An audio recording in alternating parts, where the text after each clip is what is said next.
Бір құдірет бізді өмірге жолдайды. Біз өмірді түсінбейміз, сол қайғы. Туа сала таудай бақыт күтеміз, ал шынында бақыт үлкен болмайды. Лүпілдеген тамырындай шекенің, жеке сағат, жеке тәулік, жеке күн үлгермейміз, түсініп те байқап та кейбір сәттің нағыз бақыт екені. Құс сияқты сезінбейтін қанатын, бақыт сәби білмей тұғын әлатын. Бақыт ғажайып бір дәм ғана, сүйгеннен соң ерніңде қалатын. Ақындардың көмейінен жырақса, кейбіреулер сөз бәйгеде жырақсап, бақыт шіркін асыл болса бір мысқал, бақыт шіркін уақыт болса бір ақсат. Мүмкін емес бұл өмірден исіну. Болу керек ән әдемі, күй сұлу, бақыт деген бұлттығын жадырау, бақыт деген жұмыс болса сүйсіну.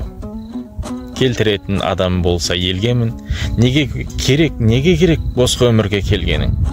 Бақыт деген байлық болса бергенің, керек болса отан үшін өлгенің. Өмір мына лыпып тұрған ұстара. Өлім келсе қай туысың тұстара. Бар ғұмыры басқа оңған бақыттың, көбелектің ғұмырынан қысқарақ. Бір құдірет бізді өмірге жолдайды. Біз өмірді түсінбейміз, сол қайғы. Бақыт үлкен болған емес, шынында, ал қайғының кішкентайы болмайды дейді. Қадыр Мырзалы атамның өлеңі. Не деген керемет өлең шумақтары. Біз шынында бақытты болып туылған адамбыз.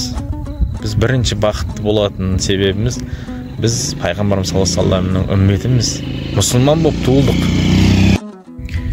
Бірақ неге бақытсыз сезінеміз өзімізді? Меніңше, біз сол нағыз мұсылманға сай сипат бойымыздан табылмағандықтан бақытсыз сезінеміз деп ойлаймын. Мысалға, мұсылман адам қандай адам? Мұсылман адам ол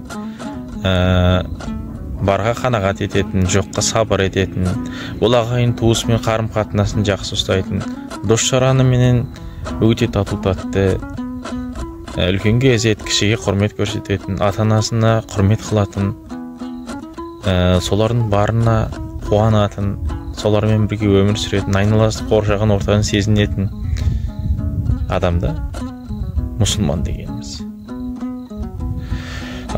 Көркем мінезді болуға тырысатын. Осы мінез болмағандықтан біз бақытсыз сезінеміз деп ойлаймын өзімізді.